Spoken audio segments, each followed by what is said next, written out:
Canım oturuyor, ben yaşıyorum. Burada doğum ya.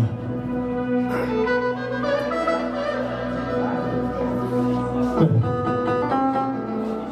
Akşamınız xeyir olsun. Çok hörmətli qonaqlar, dostlar, değerli kollektiv.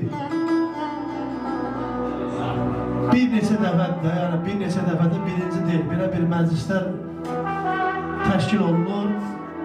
Az-az olunan bir şeyler, həqiqətən az-az görünür bunlar. Çünkü o kadar kollektivler var ki, məsələn, gec olur bunlar, amma bizdə maşallah olsun, Allah gözdən qorusun, nəzərdən qorusun inşallah. Bu güzel təşkilatları yaradan demezdim, tək Ədali müəllim yox, ətraf deyərdim hamısı. Bir alqışla. Eşdik. Bağlasız her birinizi Allah size baylasın. Burada hakikaten yad insan yoktur. Bir süfrede oturup süfreye el uzattınsa dikkatle kulak at. Atalar mesela. Bir süfreye el apardınsa gerek ona sadık olasan duz çörek. Burada hamı duz çörek kesildi. Halallıkla Allah size baylasın ve bu günleri bizim bura cəmlənməyimizin, toplanmamızın səbəbkarları var. Bu günləri 3 gözəl şəxsin doğum günüdür. Mən o insanları həqiqətən ilk öncə etmərəm bir alqışlayam. Mən etmərəm, səndən rica edirəm. Bu gəl mənim yanıma, damarıma, qanıma gəlmirəm. İllərdir, yəni onlar bir 20 ildir mən sizi tanıyıram. Zəhmətkeş, həqiqətən zəhmətkeş bir insansa səni təbrik edirəm. Sənə uzun ömür, can sağlığı həqiqətən də. Allah sənə nə ömür verib, onu belə gümrah yaşayasın inşallah. Səni təbrik edirəm. Öz adımdan, kollektiv adımdan bir alqışlar gəlsin. Bəli. Bir özel gündür var. Həqiqətən də bir gündə 3 ad günü. Bizə nə deməliyik? Maşallah. Gəl, gəldi. Bura dəvət edəcəyik bizim zəhmətkeş qardaşımız. Həqiqətən.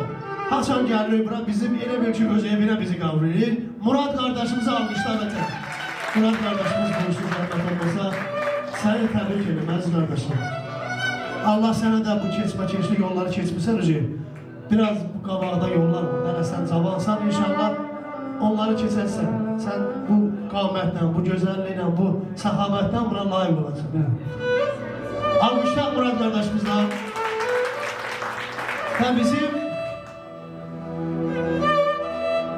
20 il bundan öncə onun toyunu oxumuşam, maşallah. Gör, mənimlə onda qara pencə giymişdim, indi ağarı pencə, ağ gündəyəm.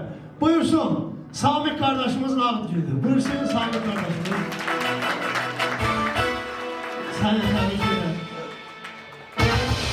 Bax, sənə nə arzu edirəm? Bax, elə bu qabiliyyətdə, bu tərbiyədə də davam elə. Qalan şey hamısı gələcək. Hamı təbrik edir sizləri, hamının adına təbrik edirəm. Mən istərdim Aksakal, danışmaq istəyir bir kəlmə. Yox, bəli, qoşulur orada. Bəli, bir güzel musik olacaq.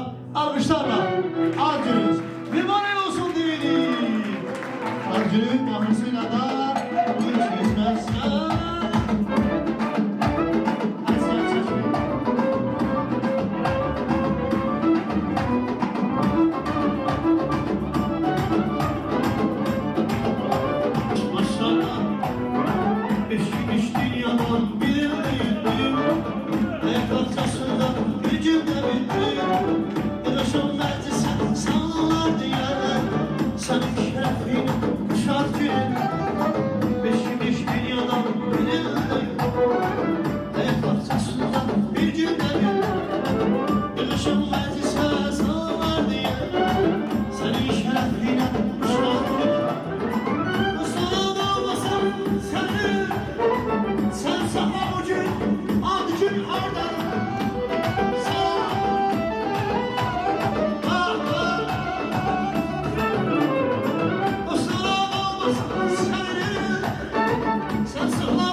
İstemeyenler yansın.